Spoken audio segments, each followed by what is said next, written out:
Most games with morality want you to pick good or bad, altruism or evil. In most cases, from Mass Effect and Infamous all the way back to Jedi Knight, your character profits from whatever he decides. Nobody wins when you make a decision in Spec Ops: The Line. Everything you do hurts somebody, or a lot of somebody's. Making the right call doesn't really exist, and you don't ever win anything. Most shooters want you to save the world. Spec Ops just wants you to save yourself. What's going on here? Survival, Captain. Plain and simple.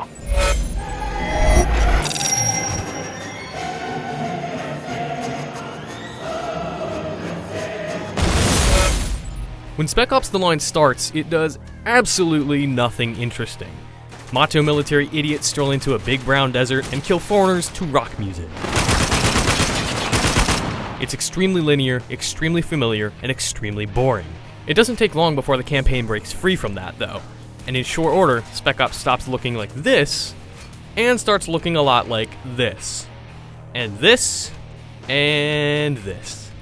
Spec Ops evolves. Its aesthetic changes with its characters, who begin as cliches and end as entirely different people. By the end, these guys are bruised, bleeding, broken, lost, alone, and totally sick of each other. They endure as much physical trauma as they do psychological, and the weight of their decisions weighs on them as much as it does you. This isn't about an epic war, an apocalypse, terrorism, or patriotism. Spec Ops tells a small story in a grand fashion. And as the narrative unravels, it changes from a simple little rescue mission to a character study. The mission stops being the focus. It's just one of a ton of terrible things to happen to our degrading hero, Captain Walker. Eventually, Spec Ops stops having an agenda and starts waiting for you to find the answers. That's something special, not just in an army shooter, but in games in general. For the sake of avoiding spoilers, we're gonna stop there. Discovering what's really waiting in Dubai is something you'll want to see for yourself. I'm busy! Getting pretty hairy over here! Gotcha, son of a bitch.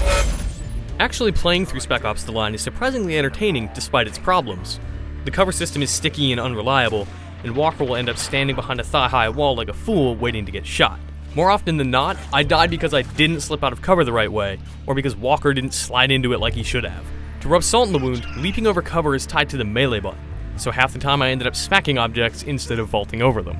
Spec Ops is only awkward sometimes, thankfully, and the rest of the time it's an intelligent third-person shooter. The environment comes into play during combat in interesting ways. Sometimes a sandstorm blows in and blinds everyone. Sometimes you'll break glass to drown enemies in the sand pressing against it. Snipers will fall through glass if you break it beneath their feet. This is all in conjunction with well-designed levels, where cover isn't always enough to protect your fragile body, sunlight can blind you, and grenades kick up sand clouds. You need to move, because the AI is aggressive and they will hunt you down. Your teammates are capable as well, more so if you're ordering them to stun or kill targets. Spec Ops adds multiple variables to its competent shooting, and the sum of it is more than enough to keep things interesting for the 6-hour story. Damn, I got you covered. Enemy is KIA. Multiplayer suffers because it relies on the gunplay more than the environment. 2 teams of 4 sprint around large maps shooting one another in deathmatch, and that's almost no fun whatsoever. Spec Ops multiplayer is at its strongest with objective matches. Destroying an enemy base while protecting your own creates a tense kind of tug-of-war in the buried mode, which is the lone highlight online. Success earns experience, of course, which unlocks new gear and new weapons. It's not terribly exciting or fulfilling to work for the stuff in a multiplayer game that's as empty and unneeded as this. The campaign is about struggle and emotion and suffering, and that's what makes it original. Multiplayer falls back on existing conventions and does nothing new with them. The CIA doesn't start where it can't finish. Well, now's the time to prove it, because I'm not telling you shit.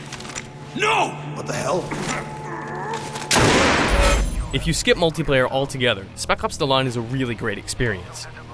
The single-player story achieves exactly what it sets out to do. The ending puts players in a really interesting place, and it changes the entire context of the campaign.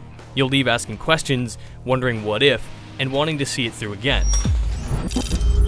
Then on that second time through, it's all a little bit clearer, even darker, and a lot better. For more on Spec Ops: The Line, keep it locked to IGN.